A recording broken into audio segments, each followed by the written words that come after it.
যুদ্ধ, বিগ্রহ, সংঘাত ও দুর্যোগে প্রতি মুহূর্তে বাড়ছে পৃথিবী ধ্বংসের শঙ্কা।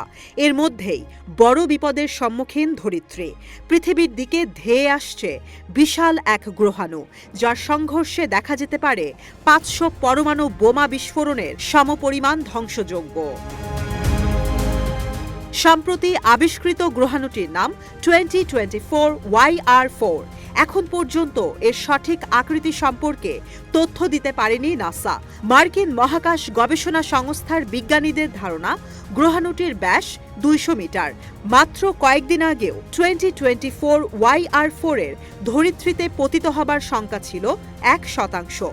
বর্তমানে এটি ২.৩% বেড়ে দাঁড়িয়েছে, যা ২০০৪ সালের পর থেকে আবিষ্কৃত গ্রহাণুগুলোর মধ্যে সবচেয়ে বেশি।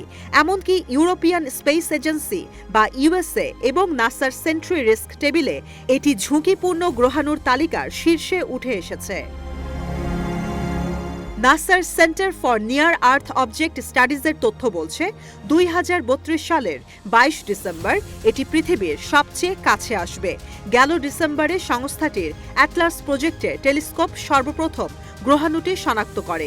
পরবর্তীতে ক্যাটালিনা স্কাই সার্ভের পর্যবেক্ষণে বিষয়টি নিশ্চিত করা হয়। নাসার বিজ্ঞানী ডেভিড র্যাঙ্কিনের গবেষণা বলছে, গ্রহাণুটির সম্ভাব্য ইম্প্যাক্ট করিডর দক্ষিণ আমেরিকার উত্তরাংশ থেকে প্রশান্ত মহাসাগর, দক্ষিণ এশিয়া, আরব সাগর ও সাব সাহারান আফ্রিকার বিস্তীর্ণ অঞ্চল। ঝুঁকিপূর্ণ দেশের তালিকায় রয়েছে Bangladesh, Bharat, Pakistan, Ethiopia, Sudan, Nigeria, Venezuela, Colombia ও ইকুয়েডর। র্যাঙ্কিন জানান, এখন পর্যন্ত গ্রহাণুটির পতিত হবার শঙ্কা নিশ্চিত নয়, তবে বিষয়টি উড়িয়েও দেয়া যাচ্ছে না। ১৯০৮ সালে সাইবেরিয়ার টুঙ্গুস্কায় একটি গ্রহাণুর পতনে ভয়াবহ ধ্বংসযজ্ঞ হয়। সে সময় বিস্ফোরণের শক্তি ছিল ৫ কোটি টন TNTর সমান। এতে অঞ্চলটির ৮ কোটি গাছপালা ধ্বংস হয়। ১১৭ বছর আগের গ্রহাণুটির ব্যাস ছিল মাত্র ১০ মিটার, যার তুলনায় 2024 YR4 এর ব্যাস ২০ গুণ বড়। গ্রহাণুটি আয়রন সমৃদ্ধ হয়ে থাকলে পৃথিবীতে সরাসরি আঘাতের শঙ্কা বাড়বে।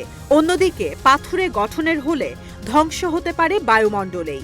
২০২৮ সালে গ্রহাণুটি আরও একবার পৃথিবীর কাছ দিয়ে যাবে।